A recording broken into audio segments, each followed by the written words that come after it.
5, 4, 3. One engine in turn 1. And now we got a caution and a big smoker. Jamie McMurray up in turn 2.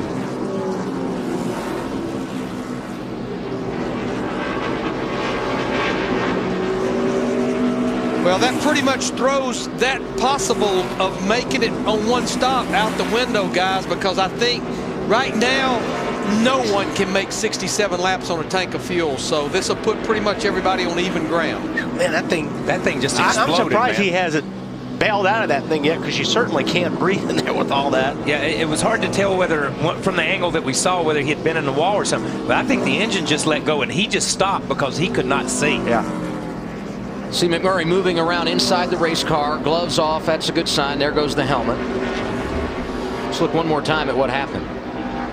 You see him just coming into turn 1. Oh God. Yeah, that's big. That's big right there. I can't remember seeing one that blew up that big. No, that's a speedway explosion, but it's all white smoke. And when you see white smoke like that, most of the time it's knocked a hole in. But look piston. inside the car, like you said, he cannot see where he's going. He just jams on the brakes. I mean, jams on the brakes just so he doesn't run into somebody. Yeah, and it's like it just knocked the pistons out of it because it's just all white smoke. An interesting group at the front. David Reagan, the leader. Trouble. Dale Jr. I saw Stevie. I think it blew up.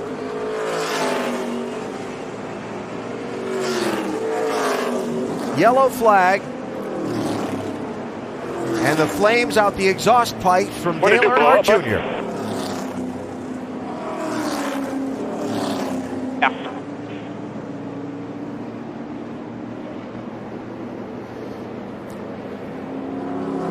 Another championship hopeful going to be in the garage before the end of this race.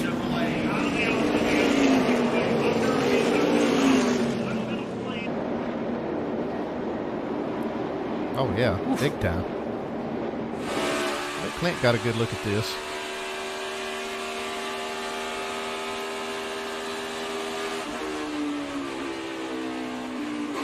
You're okay, he's on the bottom, he's spinning, he's gonna come up, get clear. Junior had just pitted.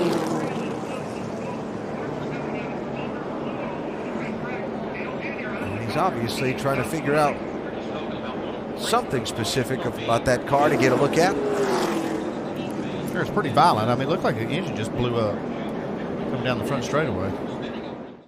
The crew chief perhaps doesn't even know. He's talking to or communicating with the engine department, wanting to know what information, but Denny Hamlin, he was the first one with an issue, playoff driver, now the one, and it looks like the engine goes away for... I don't need the digital dash to tell me that this is terminal for the one car. Smoke out the pipes. Detonated, you just heard it. Kurt Busch, a huge hit now for him to advance into the championship 4.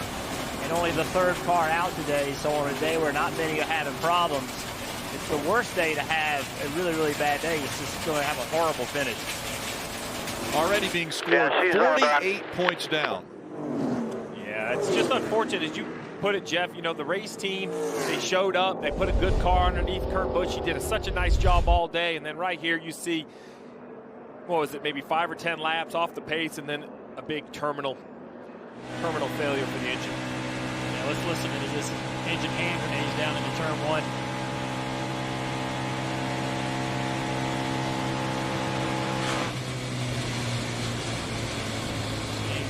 A little bit of fluid coming out of that car. Him trying to correct the back end as it's sliding around.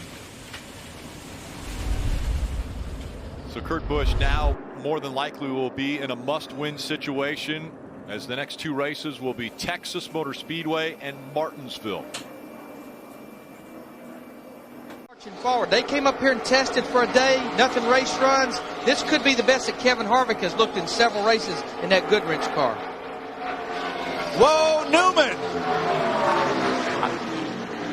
Get to the bottom, clear low, clear low. That is a big-time engine explosion right there, big time. He needs to get that thing wound up and get out of it. That's oil. That's oil fire is what that is. Clear, get it to the bottom. And you see he's still running well over 100 miles per hour with the engine not running. You can't see. Right there, there's a fire truck right there. Boy, great job by the spotter to guide him to safety. That was a good job. You can see all the oil running out from under the car. That's what's burning. Inhaling all that smoke and not being able to see is the tough part. So John Erickson? John Erickson. Yep. He's the general manager at Penske and has worked with Rusty for a long, long time since moving over there. Used to work for Pontiac Motor Division, and he is on the horn with Ryan and got him right to the right spot. And Ryan had the presence of mind to not jump. You can't just slam on the brakes. Got all that oil coming out under the tires. You jump on the brakes, you're going to spin the thing out and back it up in the fence. Then you are going to be in big trouble. Coming off turn 2, halfway down the backstretch. There she goes. I just don't know how these guys week in and week out turn these things 92 plus, 9,200 RPM plus every week. Now here's where Erickson's role is so important. We all know that the safety equipment can't move until the cars come down to pace car speed and have taken the caution flag. So he directs Newman to the fire truck. Did you see the fire up inside the car? I mean, as we were looking at that, the whole right side of the car is engulfed in flames. Look at the dashboard in that car. Buddy, now, that's getting hot.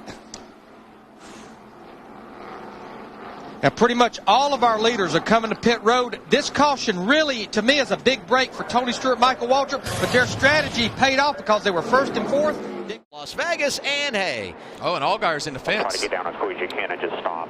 Just get down and stop. That was Stephen Light that went up in smoke. Up here. And I don't. Coming inside here. Inside. Did Allgaier get in fluid, or did he just not see because of the smoke? I couldn't tell what happened there. The 20's sitting down there as well. Oh, Bell with huge damage.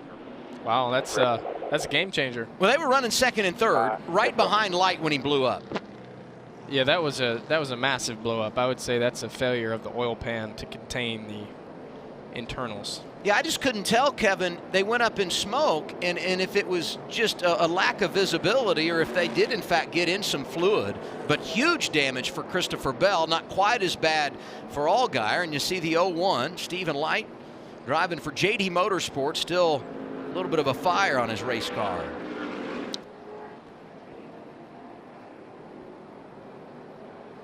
He's going into 3, blows up, does Light. And look at this smoke cloud that he puts behind him. What are these guys seeing? Nothing. A lot of white smoke. Yeah, that's really unfortunate for Chris Turan, Justin. You know, they were both having great days, and you can see just in the oil and nothing they can do. Yeah. Man, that is an eerie feeling, too. I mean, you hit the oil in it, and your car just instantly jumps out of control. And you saw both of those cars jump sideways right there as soon as they hit the fluid, and that is a eerie feeling as a driver because it just instantly snaps. How about the 2 weeks for those two drivers, guys that you got to believe can win the championship? Allgaier lost an engine and had his day come to an abrupt close at Las Vegas, and Bell wrecked in overtime. We're on board here with Reddick. Low. They're wrecking. Stay low. Stay low. Hit the apron. Come on. Get by it. Wow. All right, you're good.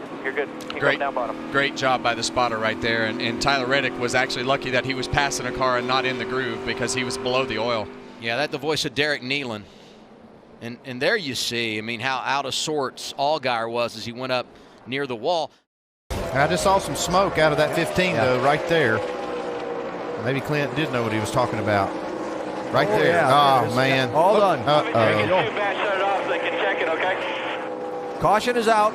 Wow. Oh, that's too bad. He was running fast, some of the fastest laps on the racetrack right until then. Leading the race. Well, he felt something. He knew something. He sure did, yeah. That's.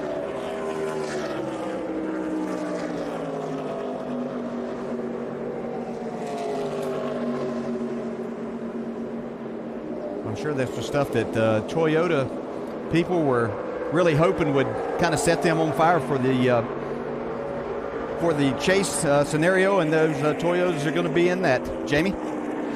Well, this could be related. I'm not sure, but when I was talking to Brian Patty earlier today, the Toyota guys were surrounding the car, and he told me they're running the same engine that Denny Hamlin was running in practice. Well, Denny had an issue. They had to pull that experimental engine, put a backup engine in, and he went to the back. So they were a little concerned, but they had nothing to lose. So Brian Patty was optimistic that they would try something new and it could work. And now you see the last car, Joe Nemechek on the bottom. He's just dying to get out of the way right now. Riding along with Denny Hamlin, bump drafting the 19 of Elliott Sadler, trying to push him back. And the A car showing smoke, the engine The engine woes have bitten the third car. Today, it is the 8th car of Dale Earnhardt Jr. Another DEI Richard Childress engine. In the middle, we've got cars inside and outside there. Caution is out here. They're just going to have to clean this mess up, make sure there's nothing on the racetrack. 3 of the big Chevrolet teams today with the same engine partnership having problems. This has got to be killing Richard Childress right now.